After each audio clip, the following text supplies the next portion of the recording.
Thank you, thank you, thank you. It's good to be back in Erie. I want to say hello to all Erie, but mainly Mr. Mayor, City Council President Horton, and all local elected leaders who are joining us here today, and to your next Senator Julie. We need to turn out and support for Democrats down the line here in Pennsylvania to win back that Pennsylvania State Senate. Folks, look, I want to thank you, President McManus, for coming out. You've been a good friend a long time. And for everyone at the UA for hosting this incredible training facility.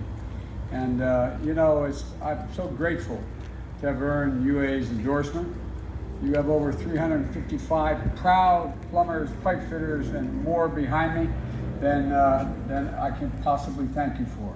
I also want to thank Rick for sharing his story with us today, and for being part of a conversation this year where he shared his story with America.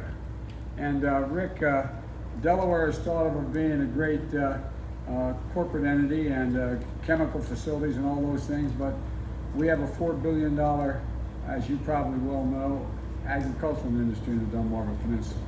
It's a big deal. A lot of farmers are being hurt really badly, really badly.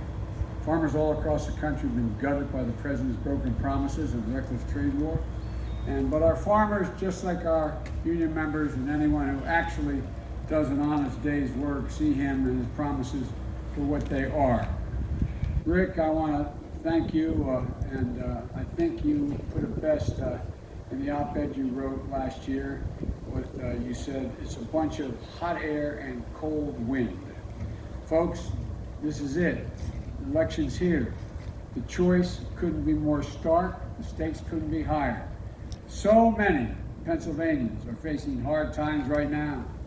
After my debate in Cleveland last week, I took a train, which I've ridden a lot, an Amtrak train, from northeastern Ohio into Pittsburgh, and Greensburg, Latrobe, and Johnstown. And I heard the same stories everywhere I've been hearing all around the country. You're trying your best, but it never feels like enough. You're not looking for a handout, you're just looking for a fair shot. That's how my dad felt when we had to leave Scranton after there was no work when coal died. He was in sales. He wasn't a guy who was in the coal mines, although my great-grandfather was they tell me, the first Irish Catholic state senator ever elected in the state of Pennsylvania, and he was a mining engineer.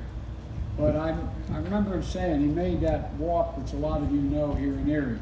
I call it the longest walk any parent has to make, up a short flight of stairs to tell his kids, we can't play in that ball, can't play in Green Ridge Little League anymore. You can't go to St. Paul's, you gotta leave. Dad doesn't have a job.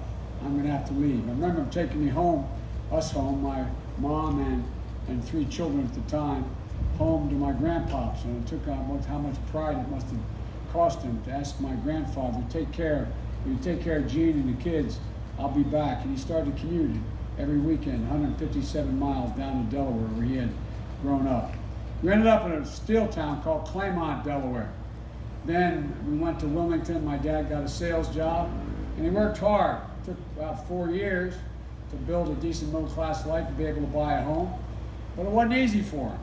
But he had an expression. He said, Joey, I don't expect the government to solve my problems, but I at least expect them to understand my problems.